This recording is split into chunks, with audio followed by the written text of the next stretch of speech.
Friends ఇప్పుడు under ground వైరింగ్లో అవుతున్నానండి. ఇప్పుడు ఏంటంటే ఈ సింగిల్ వైర్ అనేది ఇవన్నీ కలిపిపోవాలి. నేను కింద నుంచి అండర్ గ్రౌండ్ పైప్ పెట్టినప్పుడు సింగిల్ వైర్ అనేది పెట్టేయను పైప్లో. ఏంటంటే ఎక్కువ దూరం స్ప్రింగ్ వెళ్ళదు కాబట్టి ఇబ్బంది అవుతుంది, దొంగపోద్దని నేను ఎలా పెట్టి మీరు కూడా ఎక్కువ లెంత్ ఉన్నప్పుడు అండర్ గ్రౌండ్లో పెట్టుకున్నప్పుడు పైపులు ముందు సింగిల్ వైర్ లాగేసి అప్పుడు మన వైర్ లాక్కున్నప్పుడు ఇవన్నీ కలిపి సింగిల్ వైర్ కలిపి మనం లాక్కుంటే బాగుంటుంది. ఆ టీపింగ్ కూడా టైట్గా వేసుకోవాలి, మంచిగా వేయాలి జాయింట్. ఓకే, మళ్ళీ ఓడకూడదు, లెంత్ దూరం కదండి, లాగినప్పుడు ఒకసారి రోజులో మంచి టైట్గా ఉండాలి.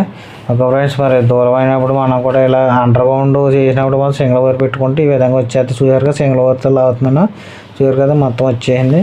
ఓకే, ఇబ్బంది లేకుండా చక్కగా. ఓకే, ఎప్పుడైనా సరే అండర్ గ్రౌండ్ పెట్టినప్పుడు సింగిల్ వైర్ మాత్రం మర్చిపోకండి.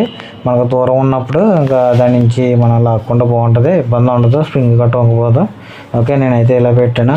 ఓకే ఫ్రెండ్స్, మీకు నచ్చితే మీరు కూడా ఇలా చేసుకోండి, అలాగే మీకు సపోర్ట్ చేయండి.